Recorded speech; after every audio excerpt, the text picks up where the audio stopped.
I'm Los James, and this is the Content Champion Podcast, the digital marketing show that helps your business grow.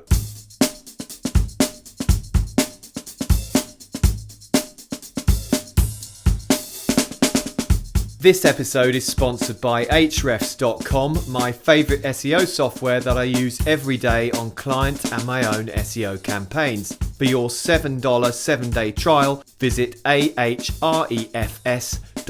That's Ahrefs.com. Hi guys, welcome to the show. Thanks as ever for listening. In this episode, I'm honoured to be discussing the 5-step sales process to get more clients with entrepreneur, software creator, agency owner and founder of multiple businesses, Zach Anderson. Let's dive in. Thanks for coming on, Zach. Thank you. Good to be here. Excited. Now, before we dive down into using a documented sales process to increase conversions, could you share your backstory with us, please? Well, I'm actually a college dropout, who turned into a serial entrepreneur. Most recently, I started a company called Reputation Loop about 5 years ago, and we recently sold it in February 2019 to a private equity firm out of Silicon Valley. Actually, this is my second company that I've sold in the last 12 years. So I really like building things. I utilize a lot of systems and process doing that, and just creating businesses is kind of where I enjoy stuff. I'm not what you like in the world of the formal education or anything like that. So I just put hard work to the test and figure it out as I go. Nice one. Okay. And tell us about your current business interests. Well, actually, since I sold the company, it gave me a chance to actually sit back and reflect on kind of what I enjoyed about everything and what I'm doing. And so I'm just getting right back into it and building a new piece of software that's kind of designed around the same concept. All the software that I build is designed for marketing agencies to white label and then sell to their customers. So I'm just building another platform that's kind of designed around that and more into the lead generation or conversion tactic for local businesses or pretty much any website that accepts phone calls. So it's the new software is kind of focused around, putting call widgets and things like that on websites so that when people are in their most opportune time to engage with the actual business, that they can be encouraged to actually contact them at that time so that you can increase those conversion rates. And we're seeing some great results with this software in our beta right now. And we're looking to launch it here in the next probably 60 days or so. And is that Ringbot? Yeah, that's Ringbot. Nice one. Okay. Ringbot.io. There's okay. It's just a landing page. There's nothing real sells or anything like that up there. But yep, that's kind of the area that I'm going towards right now. And I have some other business interests that I'm doing as well with some partners and things like that. But that's kind of the main focus. Okay, cool. So over 20 years, you've been in business. You've been using the same documented 5-step sales process to close new business. And that's what we're going to dive down in today's show. So let's go through each step. I'll briefly outline all of them, then we can take them one at a time if that's okay. Okay, that would be great. There's a phone call or a form fill that comes in. Step 1, you use a scheduler to set a time to go through your sales presentation on Skype or Zoom. Then you got the presentation itself. Step 2. Step 3, sending the proposal over. Step 4, next day, email asking if they've got any questions about the proposal, and then a twist, which I'll let you talk about later on. And step 5, ask for the sale, which is so hard to do for so many people. It shouldn't be, but it can be. So let's start from step 1. What happens? What do we do when a phone call comes in or a contact form's filled in? What do we do after that? Okay, so I actually kind of want to break this down. So I've actually utilized this process for the last 20 years, and I've done it in 4 different, completely different industries. The first one was mortgage, which I started a long time ago, and I utilized this process. The second was I sold Sun Microsystems, which is computer hardware. Then I had a marketing agency, and then finally the Reputation Loop, my software company. So, everything's around a systems and process. So many people say, I'm not good at sales, or I don't want to do sales, and they're uncomfortable with it. So that's why I feel like anybody can be good at sales if you develop a system and process around the sales, because you'll be able to get predictable results. You'll be able to tweak it. You'll be able to understand where you're good, where you're bad, and you'll gain a tremendous amount of confidence going through the process itself. So always at the top level, you're trying to get someone to engage with you. And you do that by, having a call, having them call you directly over the phone, fill out a form or anything like that. And what I've always done is typically when someone calls in or fills out a form, I immediately try to engage with them in getting them onto a meeting. Now, if you've got your system fully in place and you're ready to go, you can actually engage with them right there at the moment if they have time. And a lot of times they don't, or they're not in the proper mindset. So you then go and say, okay, well, then let's schedule a meeting. I'm going to send you over my calendar link, similar to what you did in scheduling, this meeting that we're having right now, this podcast. And basically, it's just you can use so many different services online that allow you to, integrate with your calendar, and they pick a time and a slot, and then, you only need 15 to 20 minutes in order to do this. So that's really the first key, is actually getting them trained, because this process is you want to understand your prospect and if they're going to be a good customer. So this kind of already starts out a weeding out process. So if you get somebody on the phone and they're just like, I just want to know the price, I just want to know this, I'm like, nope, that's not how it works. This is how I go through everything. This is how we do that. And if they're saying, no, I'm not doing that, then it's not a good fit, and you might as well walk away from that individual right there on the spot. If they follow your process and system, you know that in the future, if they do become a customer, they're going to be more accustomed to following all the processes and systems that are currently inside of your business, which is going to make you hold them as a customer for a much longer period of time, and they're not going to just come on and go off. So many people they want the sale so bad that they'll just throw everything out the window and just start talking all kinds of different things right there on the spot. And then they end up not having a higher conversion rate, and they get depressed and they feel like they're failing. So you really got to hold to your guns as to what your system and process is. And, if there are people that want to engage right there on the spot, you've got to be prepared for that. For to sure. be able to give that presentation right there in that first moment. And it's that classic thing as well about, putting prices on your site, and then people obviously filter you out. No, that's too expensive, or that's too cheap. They're not offering enough value. They don't have enough experience. You can close deals. I've done it myself without mentioning the price till the very, very last moment. So, that's step one. I just add in there Calendly and Schedule Once, the ones that I've used, really good for scheduling those calls. So step two, we're looking at making that presentation on Skype or Zoom, something like that. Yeah, so there's actually an in-between step, because this could get a lot more detailed. You don't need to do this, but a lot of times what I do, depending on what part of the industry I'm in or what I'm doing, sometimes I will request the individual to fill out a form. So like in my marketing agency, I would primarily be selling to dentists. And so what I would do when I would schedule the meeting, and they actually would schedule it inside of my CRM, it was an automated CRM. Once they schedule it, it would send out a form. And you can just use like jotform.com, which you can do, I think is free or really cheap. And basically it'd just be a short, 10, 15 max question. And then you'd have all this pre-information prior to the actual meeting. So you're going to make it even more efficient. Then you fire up your Zoom, your Join Me, whatever, you go to webinar, whatever you want to use, and you follow your presentation that you've developed, because you want to create a story. You want to be able to, demonstrate what you do and the value in it. And so you're taking the prospect through a very specific, timeline of how things are actually working, what their pain points are, what problem you're going to solve, and ultimately getting to the point where you're going to present it, or you're going to close them on the spot right there, depending on the size of the transaction, the size of the deal. So like, for example, in my marketing agency, we would go through the whole process, go down that route, go down that, and get almost to the end of the presentation and be like, how does this sound? Blah, blah, blah. Let me send over a proposal, which we'll get to there. That's of a strategy of, doing another step. In our software business, because it was a lower price point, we would try and close them right at the spot at the end of the presentation. So, there's a couple different strategies as to how you get to that close point, but there are different ways about doing that depending on the price point of your actual product that you're trying to sell. Higher price points, a lot of times will need proposals, go down a little bit further. Lower price points, a lot of times you can just pick them off right there on the spot.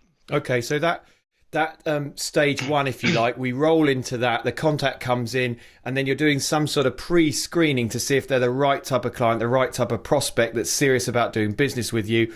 And then you get them onto the Skype or Zoom call for that presentation, which is step two. And you're looking at a slide deck you say of about 20 slides long, and it's an education sell from then on?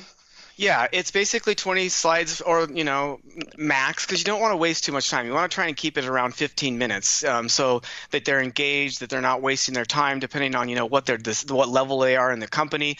A lot of times, you're dealing if you're working with like local businesses or something, or if you're selling software, you're working with a marketing person, they're very busy. So you want to try and take as little time as you possibly can, but you really want to take them through the process of education and understanding why they need the service and why they need the product that you're trying to sell. So then it's just a real simple, easy, and if this is a business that you're doing, you should be able to come up with this presentation within a couple hours max to be able to get it. And it doesn't have to be pretty. I mean, some of my presentations when I start them out of the gate, they're just words on the screen. and then as I refine it, I start adding images, graphical things so that it's a little bit more engaging, because you have to understand people learn in different ways, and that's why I always start with words and me saying it at the same time, because I personally am way more engaged in a presentation if I can see the words as I'm hearing it. If someone doesn't have words on a screen and they're just giving me graphical information, I'll all of a sudden start just going off into no man's land, just like, what did you just say? And so you have to really understand that people learn and consume content in a little bit of a different fashion. So the more you can play to multiple people, the better off you're doing. So even when I get to the point where I have my slides that have graphics on it, I still keep all the words on there, because you want to be able to get to that audience that needs to see things visually and read them while they're actually learning and being educated on the whole process. Okay, so you go through basically the benefits and features of what your service is, keep it short, and then in that presentation you go on to discover their business goals and ally those two things together. Is that right? Yep. Yeah, exactly. And so the way that I always do this, and I always know the end result. I always know what I'm trying to sell. I always know what I'm going to do. And I don't change anything in any of my businesses. So like when I was in, the marketing agency, I was only selling one particular product. And so I was always taking them down that path to that product. In the software business, taking them down to that product. So, it's pretty easy. You don't want to have a sales process or a sales presentation that leaves it wide open. You have to create that solution at the end so that they know what they're getting. Like, I do this, this, this, and this for you. And it works for these particular reasons. How does that sound good to you? If this is something that, works out for you financially, is it something we can move forward with? Pre-selling that close and getting that yes right there on the spot. Or even another one of the things that, inside of the sales process, when I first get on the phone with a prospect and I begin the actual presentation, I always ask them, are you the person that actually makes the final decision on this, or is there somebody else that actually you have to consult with in order to do that? If they say I have to have somebody else I need to consult with, then you have to say, when can we get them on the line as well? Because you're wasting your time. You gotta, and those are the types of things that you learn through these types of processes and systems. Okay, and when we're looking at their goals, we're really selling a productized service, as you say. So I don't know, do you have packages, different price points, or do you have one service, one price point that's a productized delivery? I've always done one price point, one product. I mean, it's just the one method. It just is the simplest way that you can actually go about doing it. You're never going to change any things. I don't give them good, better, best. And I know a lot of people do those three-tier systems. I personally have never really found much success in that because you're causing confusion.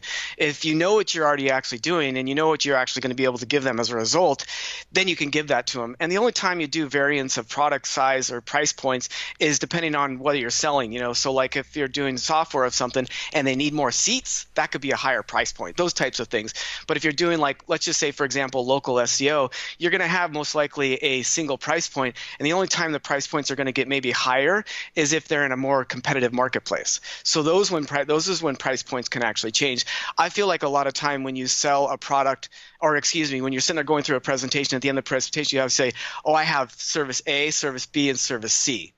They're going to be like, well, which one's the best? You're causing confusion, where if you go, hey, you know what, I've done some research on you, I've done your research on your marketplace, I've done some this, I know that this is going to be the most valuable one, so this is what I think that we need to do. That way you take away all that confusion. Yeah, I've had that happen on sales calls. I present several options or try and introduce some sort of upsell or different price point at the wrong point in the call. And then it's literally that, well, hang on a minute, I was clear now, and now you've opened 3 doors at the end, not one for me to go through with my credit card. And you can literally just say, okay, this is everything loaded in, this is what you're going to get, this is the benefits, it fits straight in with your business goals, this is what we can achieve in terms of results for you. and it's $2,000 a month. That's a straightforward proposition. Okay, so moving on to the proposal that you send over for stage 3. What does that look like? Is it generic? Is it tailored to them? What do you do in that sense? It's all generic. It's very simple. So, like, for example, in my marketing agency, when I was selling services, it was it was a generic proposal, because I always did the exact same thing, because I found exactly what works for that particular business, what things that they need, the service that I'm going to provide, because I know that my staff can actually handle that and do that. We don't have to recreate the wheel or reinvent anything whatsoever. So it is a one-page proposal that basically documents and lists out exactly what they do and what they get, the prices, what the costs are, what the terms are, how long, if it's a contract or not a contract. And so then once I get off the phone with them, I can immediately put that together in a PDF that's already generated.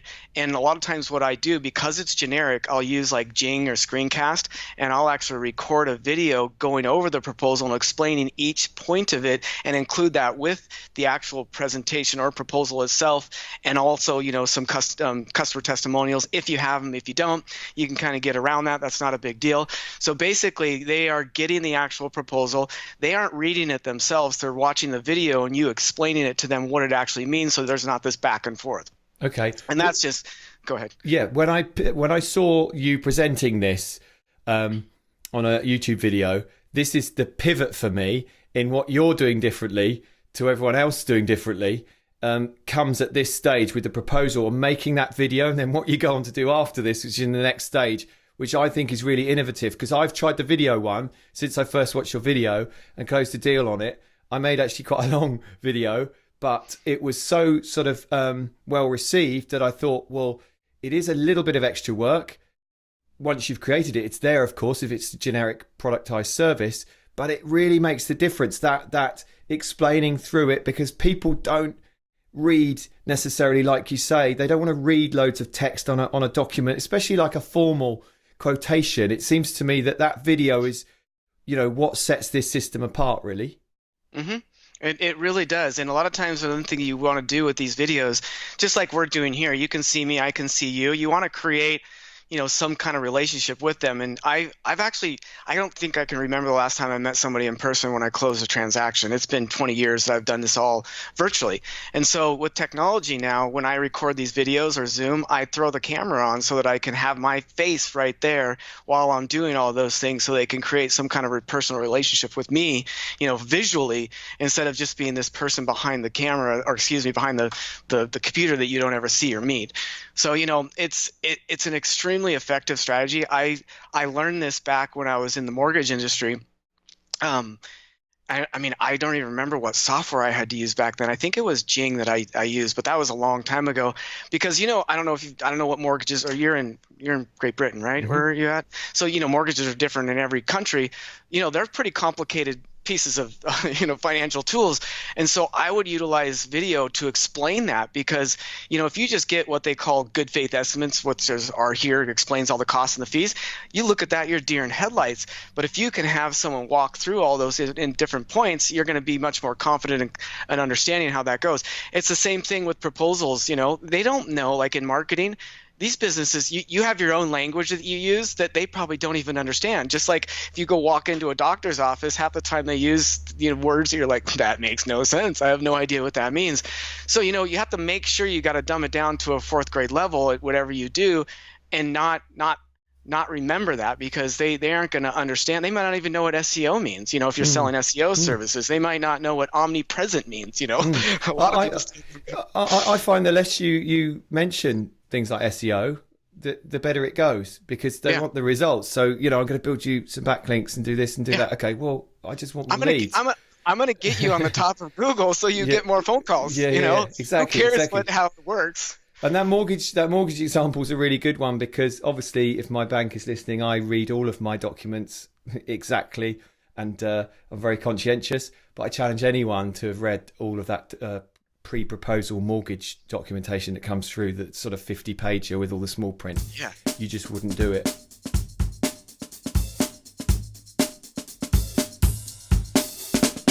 You're listening to the Content Champion podcast, the digital marketing show that helps your business grow.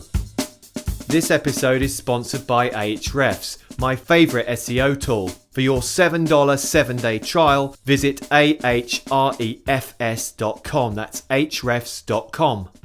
Okay, so the proposal, one page, you've got your video screen share going over the main points, and you add in testimonials as well. Is that right? Did you mention that? I do add in testimonials, and that's just something I gather over time, and it's not, and usually I try and do video testimonials from those people.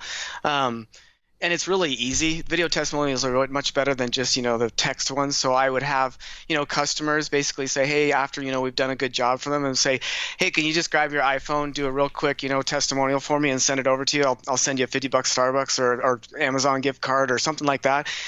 Just pay them for their time. I mean, everyone, you got to pay people for their time, especially if they're professionals and things like that. You're not paying them for the testimonial. You're paying them for their time in itself. And, if you just ask, they'll do it. It's pretty easy to do. You can automate the system if you want to, and kind of go down that path after their customers for 30 days or whatever. Send out an email saying, hey, could you do this for me? If you do, just fire up they'll do it. Or you get them on a call and say, hey, let's have another meeting, record it, and kind of what was your experience? How was you kind of don't go down that route. So there's a lot of different ways about doing it, but at the end of the day, you got to put work in. It's just, nothing comes just easy. You actually have to put one foot in front of each other, and just really do the job and do your work in order to become successful long term. Okay, and you mentioned it there, a neat segue into step 4. The next day after you sent a proposal, you email them and ask them some questions if they've got any questions, and then you add in a sweetener, yeah?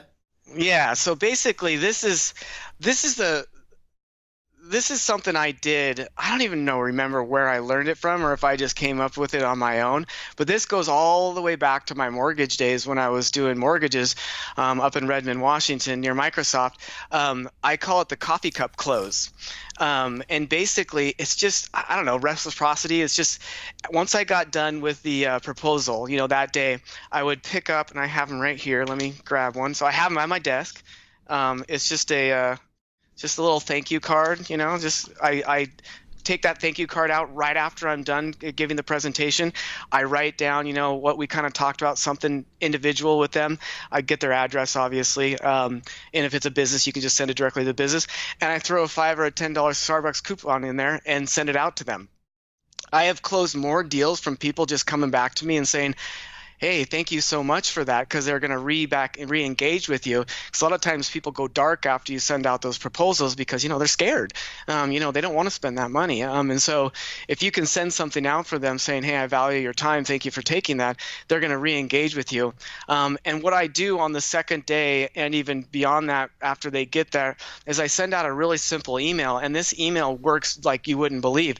It's just an email that says in the subject line, quick question mark. And then, basically in the body it say, hey, I just wanted to check to see if you had any questions about the information that I sent over yesterday. That's it.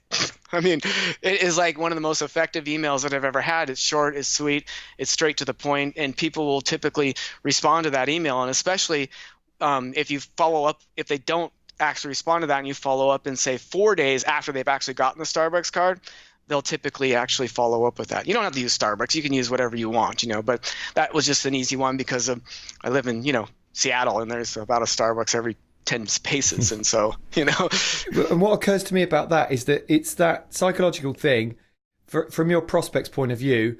They contact a company, they get the guy or the girl there on the Skype talking to them about what they want to achieve. And then they do this presentation to them, ask them about their needs, their goals. And then this proposal comes over, and then this handwritten note comes over, and this gift card comes over, or whatever it is. So it's that kind of psychological thing that says, okay, I'm invested in this company. They care about me. You feel kind of almost bad if you blow them out then, because you've developed that relationship. Yeah, 100%. I mean, and that is the whole law of reciprocity. You you want to engage with them, you want to create a relationship with them, and especially if you're not selling in person, where I've had to utilize a lot of these different tactics in order to have that personal relationship and have that feeling of connection. And there's you could take this to as far extremes as you want to, depending on the size of transactions. But I mean, you don't need to spend a lot of money, and it's just a little bit of time out of your day to really make a big difference. I just realised my whole spiel then was me trying to explain the law of reciprocity. How do you say it? The law of it's a hard word. Reciprocity. Reciprocity. Okay, there we go. That's why I didn't say it. Okay. So we go on to step 5, and this is a difficult one. It shouldn't be difficult, but some people are frightened of this. Ask for the sale. I've never understood this, but so many times people don't ask for the sale. And I do it over and over again. I get them on the phone. I'm like, how did everything look? When are you going to send over the credit card information? I can take it over the phone right now. Do you have any questions? What are your objections? You just got to hammer out, you got to have them tell you yes or no. I almost get to the point, do you want to work with me or not? And I need to know because I want to move on. And if this is the right fit, not a big deal. No harm, no foul. We go each other's way. But I don't want to keep wasting your time.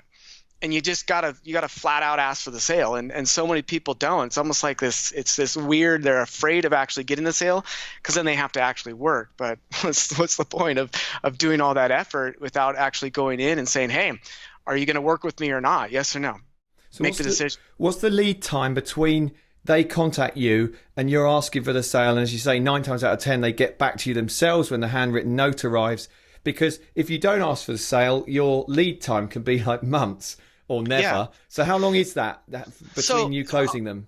I'll give you 2 examples. In the software business, when I was selling Reputation Loop, I actually was not the salesperson on that side of the equation. I built the whole entire process for the girl, one of our girl salespeople that ended up making it better and better and better.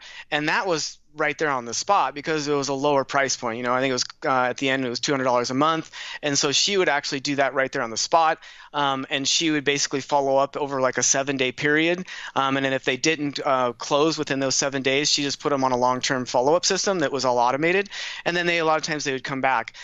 If I was in the marketing agency where I was selling like local SEO services, I would basically try and get that closed within 7 days as well, and I would really hammer on that part because I don't want to waste my time. But what I did, which so many people don't do, is if it didn't get to that point where they're actually going to make that decision, I put them on a long-term follow-up system and sequence inside of my CRM system that's dripping out content to them on a monthly basis at a bare minimum, and then it's triggering me or a salesperson to contact them, depending on their level and your feel. It'd either be every month or every quarter, like every 3 months of re-engaging with them. And so many people don't do that. I've actually closed sales 2 years later. Because it's right time, right place. They may have been in contract with another individual. They may have been not the right time, right place for them. But all of a sudden something happens, and now guess what? They need to do the actual service that you were suggesting to them, and now they have the opportunity to be able to do it. So you want to be front of mind. You want to be right there in their spot, and that goes down to other strategies, which are more content-driven strategies, that I think are so important in this marketplace now, and that's just being like what you're doing right now. Well, that's, or the videos. Yeah. I mean, this is what I'd call funnel-first content marketing. So what so many people do is they start the content marketing, blogging, and everything else, and don't have any clear funnel, on the back end for this to feed into. So you can literally go out there and get these, get these sales in, get the presentations done, the contacts come in, you do your presentation, send a proposal over, some testimonials, then you've got your proposal, gift card, all that sort of stuff, ask for the sale, and then, like you say, then your content marketing can kick in on the back end, so you can send your email marketing sequences, drive them back into the system again. What I was going to ask about that is, what were you using for your CRM is it Active Campaign, something like that? So, I've used a few. So, if you've heard of Infusionsoft, right? So this is kind of a funny story. Did you know that Infusionsoft started out in the mortgage world? No, I they didn't. were their initial CRM system was a mortgage CRM system. Oh, okay. So it was kind of crazy. So I've been using Infusionsoft. I mean, I might have been one of their first customers. We're talking like 15 plus years for, Okay. I can't even remember. So I've kind of been entrenched in Infusionsoft. And so when I used it in my mortgage, my marketing agency, and then when I started my reputation loop software, I used it in that one. But with that said, I've switched. Well, I haven't fully switched. I have been using with the new business and the new software, I've gone over to ActiveCampaign. There's a lot of different reasons behind that. And one of the main ones is just simple. It's just really, really easy to use compared to an Infusionsoft. So, I try to, unless you're really, you like complicated things, I would stay away from Infusionsoft because you get yourself stuck in the weeds and those types of things. And instead of being able to just drag and drop, automation campaigns with the way that it works on that ActiveCampaign platform, and it integrates with SMS messaging, which I'm a big fan of, and Infusionsoft didn't do that. So I'm a big believer in ActiveCampaign right now, and that is what I utilize currently in my business. I've used it for years. Okay, the last thing on step 5, for a service-based business, what does the means of taking payment look like? Do you send an invoice? Do you send them through to something like Service Provider Pro where they can pay online, for the packaged productized service? How does that look in terms of actually taking payment? Do you take it over the phone? How do you do that? Well, so the way I've kind of created this system, and I haven't been focused on my marketing agency for probably three or 4 years, like heavily, so I haven't really tweaked out a lot of systems inside of there. I've been kind of spend a lot of time in the software side of the business. But how I actually do it still to this day in my service business is I just use an order form and connect it to Stripe. And so basically, I just send over, because Stripe's, pretty cheap, and it integrates with everything. I mean, it's extremely cheap, and it integrates with everything. So basically, you can use all kinds of different shopping carts that integrate with, Stripe itself. And so basically, I just have an order form on my website that basically goes along with that. And I also have it so that if I try and get the credit. So when I'm doing service-based business, like if I'm selling to a local business and I'm trying to get them to do local SEO with me, I try to get the credit card over the phone, and I just fill out the actual form itself instead of, them. I send the link, but I try to get them to be like, let's do this. And it's easier to get them to fill out that form when you're sitting there on the phone telling them to do it. And so that's kind of how we go about doing that. And, the reason why I kind of go down that route instead of doing like a credit card order form, you start to deal with all kinds of PCI compliance issues and those types of things. If you're actually having somebody fax a credit card authorization form back to you, that's just like a nightmare kind of deal. You just kind of want to stay away from it. That's why I utilize like order forms through some of these other online shopping carts with Stripe, because they take care of all the PCI compliance for you. So again, that's simplicity.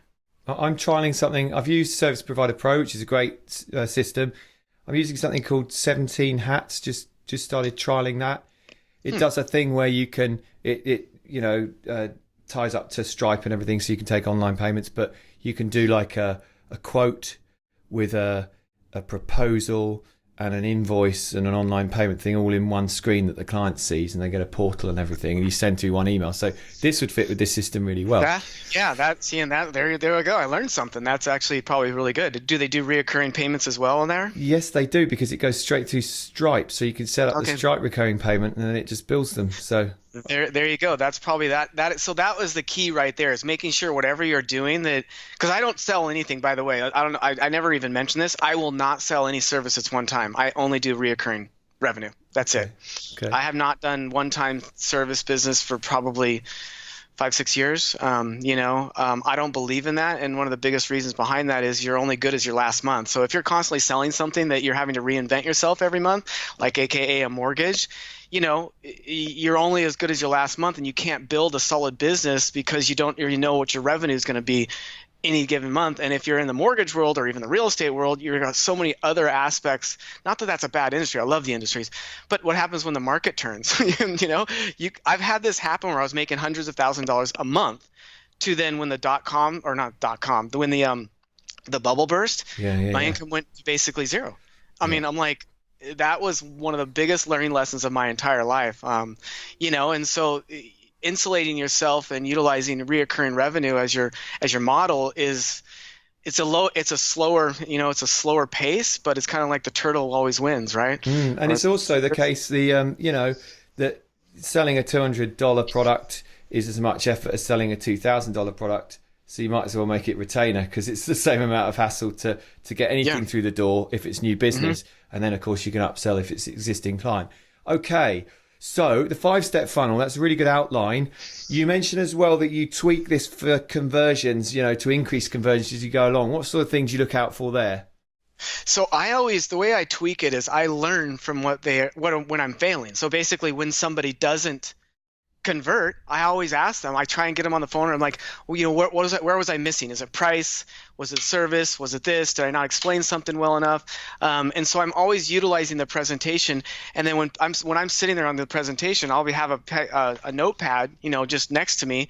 And if I'm going through something and somebody asks me a question, I write down that question, and I determine whether or not I should put that in the presentation itself, which is getting over objections and things like that. So that's how I kind of tweak the conversions for the actual presentation itself. And then after that, it's just the system's never going to change. I mean, I would never change any part of the pre or the post in the sense of the follow-up system, because it's a block and tackle. You just got to do it.